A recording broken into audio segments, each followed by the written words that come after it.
अभी तक मेरे चैनल को सब्सक्राइब नहीं किया है तो चैनल को सब्सक्राइब कर लें और साथ ही बेल आइकन को भी क्लिक कर लें, जिससे मेरे आने वाली हर वीडियो की नोटिफिकेशन आपको मिल सके। किंग जोंग सोंग ड्यूक का हाथ पकड़ के ले जाता है। सोंग ड्यूक अपना हाथ छुड़ाती है और उससे पूछती है कि कहाँ ले जा रहे हो। किंग जोंग कहता है कि मैं जानता हूँ ये खतरनाक है, पर मुझे पता है कि तुम कर सकती हो। सोंग ड्यूक उसकी बात समझ नहीं पाती। तभी किंग जोंग उससे कहता है कि बुक रीड करो। मतलब ये कि किंग जोंग चाहता है कि सोंग ड्यूक नौकरानियों के फेस्टिवल में जाकर बुक रीड करे और उन्हें सही से समझाकर वहां से बाहर निकाले ताकि उन्हें कोई नुकसान ना हो। टाइगर भी वहीं होता है और एक नौकरानी को मार के खींच के ले जा रहा होता है। ये सुनकर सोंग ड्यूक फेस्टिवल में आती है और अपने तीनों दोस्तों को एक तरफ ले जाकर उन्हें बताती है कि टाइगर यहीं आसपास है। क्यांग ही कहती है कि हमें सबको बताना होगा, पर सोंग ड्यूक मना करती है और दरवाजे की तरफ इशारा करते हुए कहती है कि ये सुनकर सब डर जाएंगे और दरवाजे की तरफ भागेंगे। दरवाज़ा बहुत छोटा है और लोग ज़्यादा हैं। ये सब अपनी जान बचाने के लिए भागते वक्त एक दूसरे पर घिर जाएंगे तो ये दरवाज़ा ब्लॉक हो जाएगा। और कहती है कि सबको बचाने में मेरी मदद करो, मुझे यकीन है कि हम सबको यहाँ से निकाल लेंगे। क्यांग ही पूछती है कि कोई आइडिया है। सोंग ड्यूक बताती है कि वो बुक रीड करेगी, जिसके बाद सोंग ड्यूक अपने दोस्तों को हिम्मत देकर स्टेज की तरफ जा रही होती है। उसकी दोस्तें सबको कहती हैं कि सोंग ड्यूक बुक रीड करेगी। सब जमा होते हैं। लेडी सुई भी वहां आती है और सोंग ड्यूक को देखकर चौंक जाती है और कहती है कि इसकी तो नाइट ड्यूटी थी लाइब्रेरी में, ये यहाँ क्या कर रही है। सोंग ड्यूक बुक खोलती है और उन्हें बताती है कि आज की कहानी एक लव स्टोरी पर है, जिसे सुनकर सब खुश होते हैं। पर वो बुक बंद कर देती है और सबसे कहती है कि मैं बुक आगे तब रीड करूंगी जब तुम सब लाइन से इस गेट से बाहर निकलोगे। यंग ही और क्यांग ही लाइन से सबको निकालने वाली होती है कि वहाँ एक बच्ची रोती हुई मदद के लिए आती है।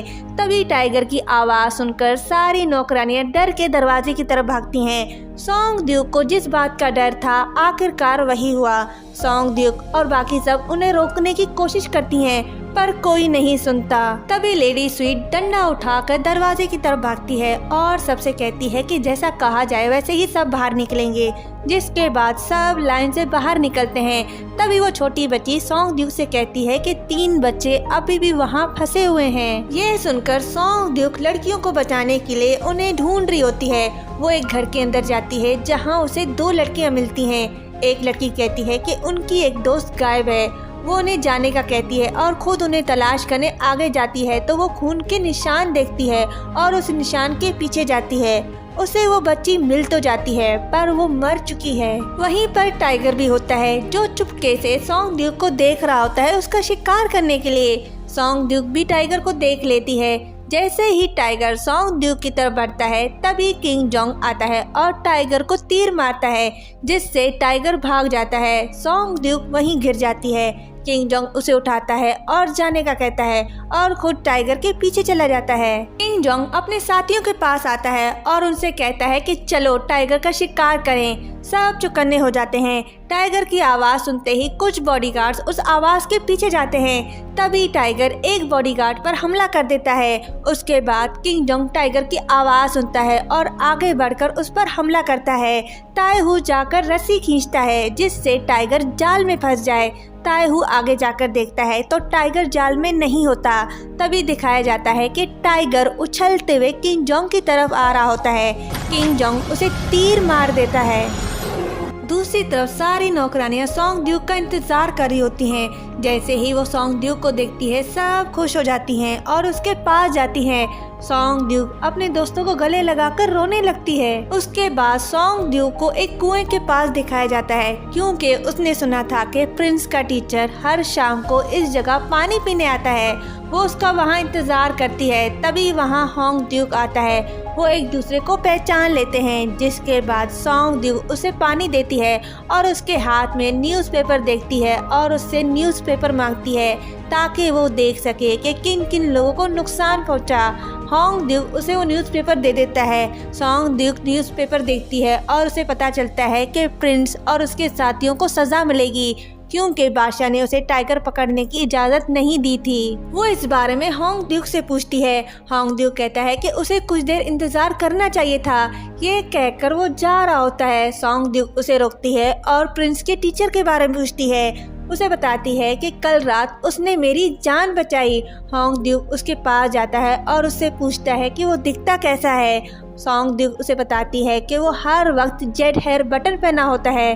तभी होंग ड्यूक को पता चलता है कि ये किंग जोंग की बात कर रही है। वो उससे कहता है कि मुझे नहीं पता तुम किस टीचर की बात कर रही हो। वो उससे न्यूज़पेपर लेता है और उससे उसका नाम पूछकर चला जाता है। उसके बाद किंग यंगजू और सारे वजीरों को दिखाया जाता है।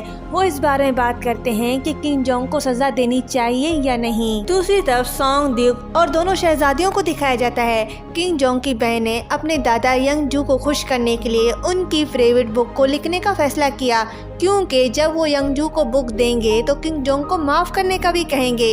ये सुनकर सोंग ड्यूक दिन रात मेहनत करती है उसे लिखने में। दूसरी तरफ किंग जोंग यंगजू के महल के बाहर घुटनों के बल बैठा होता है।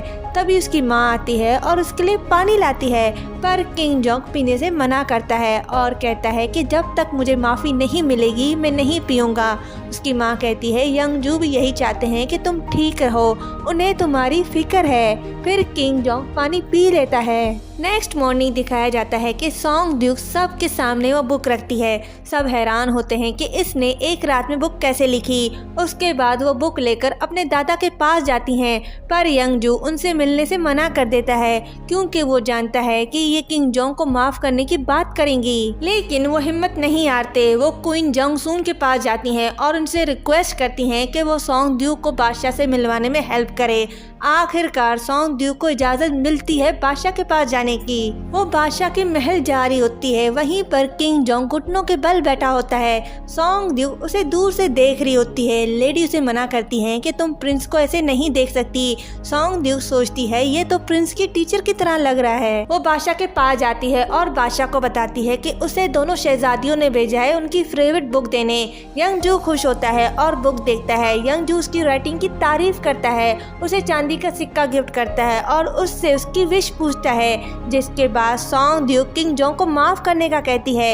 ये सुनकर बादशाह को गुस्सा आ जाता है और सारी बुक्स फाड़कर सोंग ड्यूक से कहता है कि तुम्हारी हिम्मत कैसे हुई ये कहने की। वो उससे उसकी आखिरी विश पूछता है, जिसके बाद सोंग ड्यूक यंगजू के सामने घुटनों के बल बैठकर अपनी कहानी सुना रही होती है, जिसे सुनने के बाद यंगजू उसे माफ कर देता है। महल से बाहर निकलने के बाद सोंग ड्यूक बेहोश हो जाती है। उसके बाद किंग जोंग को चारों तरफ से कवर किया जाता है। किंग यंगजू वहां आता है और उसे माफ कर देता है, क्योंकि यंगजू किंग जोंग को बहुत पसंद करता है और उसे सजा भी इसलिए दी थी ताकि वो फिर से ऐसी कोई गलती ना करे जिससे उसे कोई नुकसान पहुंचे। माफी मिलने के बाद किंग जोंग लाइब्रेरी आता है सोंग ड्यूक से मिलने, पर सोंग ड्यूक वहां नहीं होती। वो उसके बारे में सोच रहा होता है। लगता है किंग जोंग सोंग ड्यूक को पसंद करने लगा है। नेक्स्ट डे सोंग ड्यूक ये सुनकर खुश हो जाती है कि किंग यंगजू ने किंग जोंग और उसके साथियों को माफ कर दिया।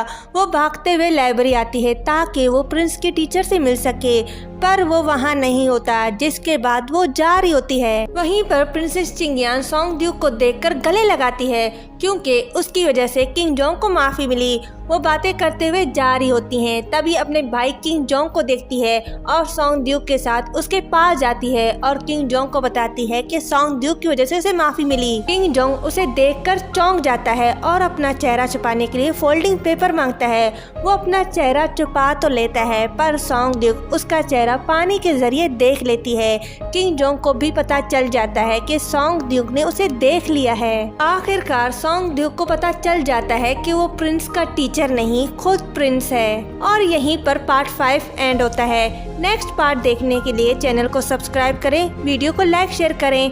Thank you so much for watching.